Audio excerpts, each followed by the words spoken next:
welcome back to my channel Study Wing.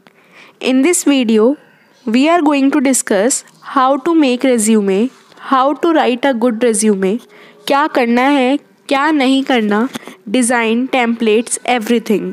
Resume एक ऐसा tool है जो आपकी बहुत तरीक़ों से हेल्प कर सकता है। जब भी आप किसी जॉब इंटरव्यू के लिए जाते हैं, किसी जॉब के लिए अप्लाई करते हैं, आपसे पहले एम्प्लॉयर के पास आपका रेज्यूमे पहुंचता है, तो एक तरह से यही आपका रिप्रेजेंटेटिव है। तो इसका अच्छा होना बहुत ही ज़रूरी है। ये आपके background, dimensions of thinking, skills के बारे में एम्प्लॉयर को बताता है and of course it gives information about your contact information. तो हम स्टार्ट करते हैं रेज्यूमे के बेसिक स्ट्रक्चर एंड एलिमेंट्स से, that you can understand resume में क्या क्या आता है। Then we will discuss do's for a resume and then don'ts for a resume. I have tried to cover everything in this video so that you have complete knowledge about resume after this video. बात करते हैं basic structure की, तो इसमें सबसे पहले आता है नेम। रेज्यूमे में हमारा नेम सबसे प्रोमिनेंट होना चाहिए, मतलब रेज्यूमे देखते ही आपका नेम नज़र आए। इनके बाद इम्पॉर्टेंट है हमारा कॉन्टैक्ट डिटेल्स। नेम के जस्ट बाद हमारी कॉन्टैक्ट डिटेल्स लिखना बेटर है, क्योंकि जब कभी आपका रेज्यूमे रेफ़र किया जाएगा तो आपको कांटेक्ट करने के लिए चीज़ें ढूंढनी ना पड़े कि आपकी ईमेल आईडी या नंबर कहाँ लिखा हुआ है। उसके बाद आता है आपका ऑब्जेक्टिव। ऑब्जेक्टिव का मतलब यहाँ पे करियर ऑब्जेक्टिव से है। क्वेश्चन आता है करियर ऑब्जेक्टिव बनाना कैसे है। आपका career objective effective and to the point होना चाहिए, मतलब एक दो लाइंस में ही एम्प्लॉयर को पता चल जाए कि आप क्या चाहते हो। एक दो लाइंस में ही आपको बताना है who I am, what I want to be, how will I make your company successful. Career objective का सिंपल एग्जाम्पल हो सकता है to obtain a position that will allow me to utilize my technical skills, experience and willingness to learn in making an organization successful. Objective बनाते time आपको क्या चीज़ें ध्यान रखनी है, तो don't use same objective for different jobs. आप different jobs के लिए अप्लाई कर रहे हैं तो उनमें सेम ऑब्जेक्टिव्स का यूज़ नहीं करना है।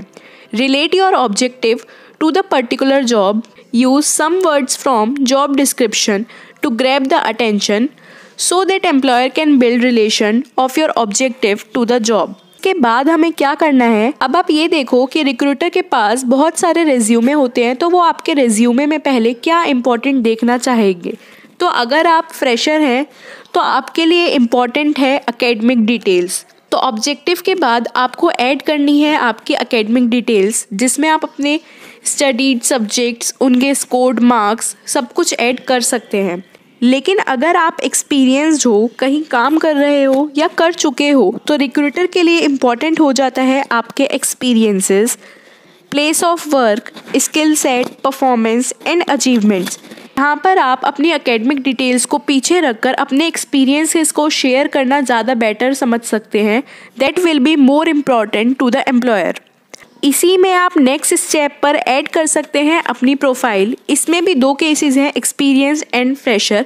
फॉर एग्जांपल अगर आप एक्सपीरियंस हैं तो आप ऐड कर सकते हैं कि आपने किन किन प्रोजेक्ट्स पर काम किया है, किन सॉफ्टवेयर्स, किन ऐप्स का यूज़ किया है, कौन कौन सी ट्रेनिंग्स अटेंड की हैं और कौन सी रिस्पॉन्सिबिलिटीज़ को पूरा किया है।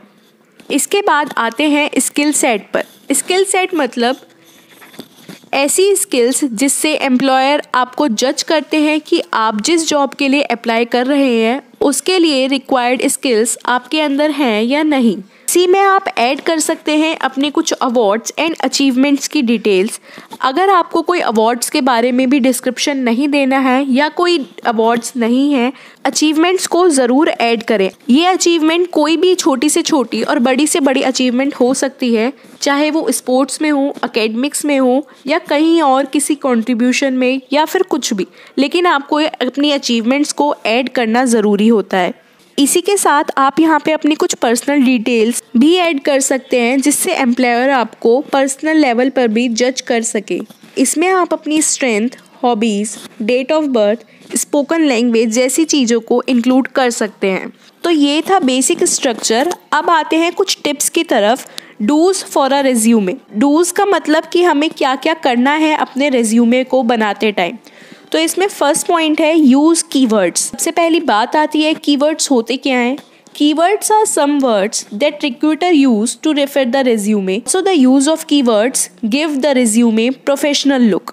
अब इन कीवर्ड्स को सर्च कैसे करना है। आप किसी जॉब के लिए अप्लाई करना चाहते हो तो उस जॉब का डिस्क्रिप्शन चेक कीजिए। उस डिस्क्रिप्शन में ही आपको अपने कीवर्ड्स मिलेंगे। कैसे मिलेंगे?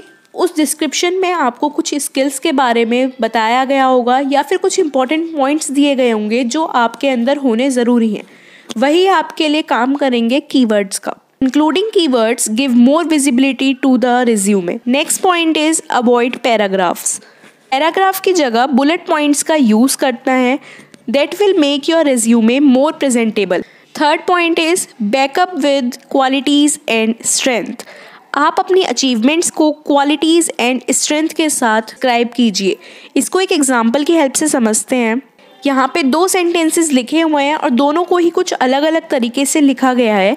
First is I was selected as a team leader by ABC Infosystem to direct a group of 5 पीपल। Next is because of my strong interpersonal and team management skills I was selected as a team leader by ABC Infosystem to direct a group of 5 पीपल। इन दोनों में difference क्या है? First में हमने सिर्फ अपनी अचीवमेंट के बारे में लिखा है, लेकिन सेकंड सेंटेंस में हमने अपनी अचीवमेंट्स को अपनी क्वालिटीज़ और स्ट्रेंथ्स के बारे में बताते हुए डिस्क्राइब किया है। Next point is use professional fonts. Use font types such as Arial, Times New Roman and Calibri. Next is font size. In this point font size ना तो बहुत छोटा होना चाहिए और ना ही बहुत बड़ा होना चाहिए। प्रिंट करके चेक करो कि जो आपने फॉन्ट साइज सेलेक्ट किया है वो रीडेबल है या नहीं।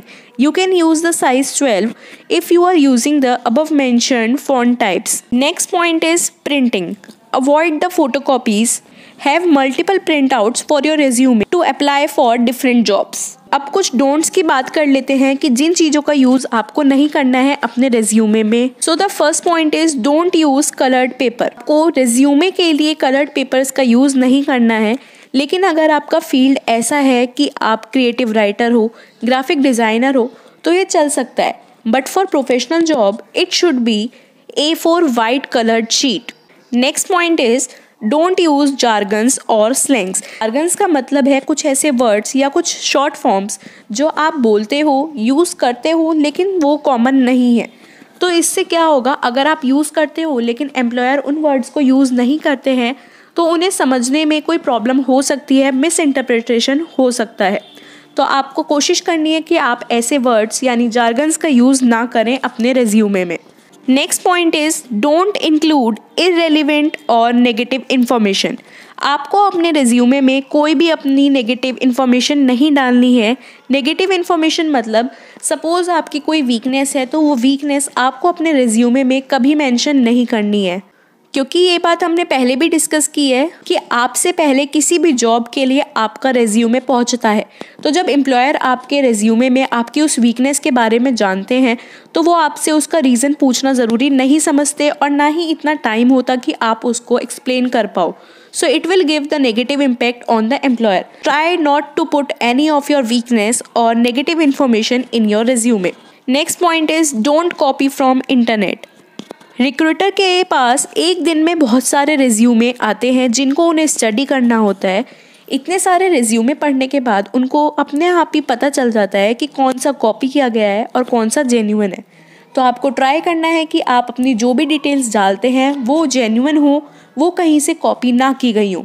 Try to write it on your own. Coming to the next step that is very important, don't fold your resume.